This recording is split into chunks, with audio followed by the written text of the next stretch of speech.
because storylines a la MJF Adam Cole does not make sense.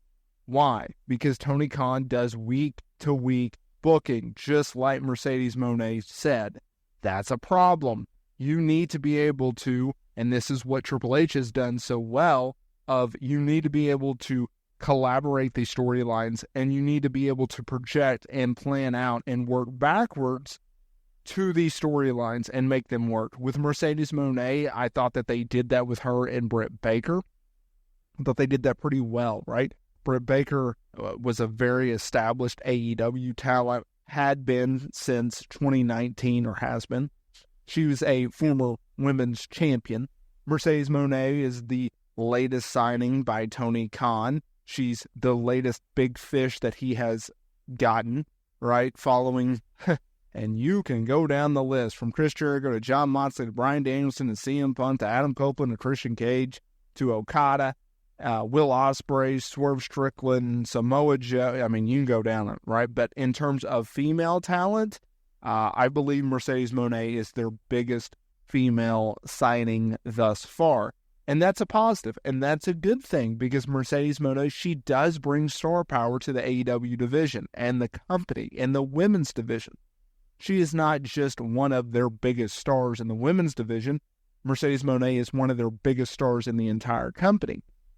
If you see what they've done with her thus far, outside of Willow Nightingale and outside of Britt Baker, right? Like, her booking hasn't been necessarily the most consistently greatest of books, right? But they kept on going. I think her connection with Camille as her heavy, I think, has been a brilliant move on Tony Khan's part. I hope to see more of that, and I think we will. When it comes to Tony Khan's vision, I think he desperately needs someone to come in there and help him with creative. I think he needs to hire someone to either tell him, hey man, let's kill off this ROH brand, or hey man, stop booking ROH because something's got to give. You want to work out all these other jobs outside of AEW, and then, oh, by the way, you want to micromanage AEW?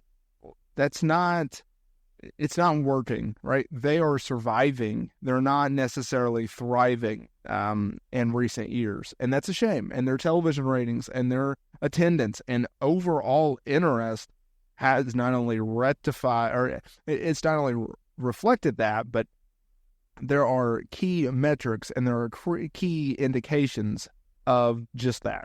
And that's a shame, because you want AEW to thrive. You want them to succeed. You want them to be successful. You want them to be profitable. You want them to be able to pay talent and staff the wages in which they can make a great living at. You want AEW to succeed. And I just hope that AEW sees that, understands that, and starts to make and implement changes in which will help its talent roster, its staff, and more importantly, its fan base to connect and help grow this promotion.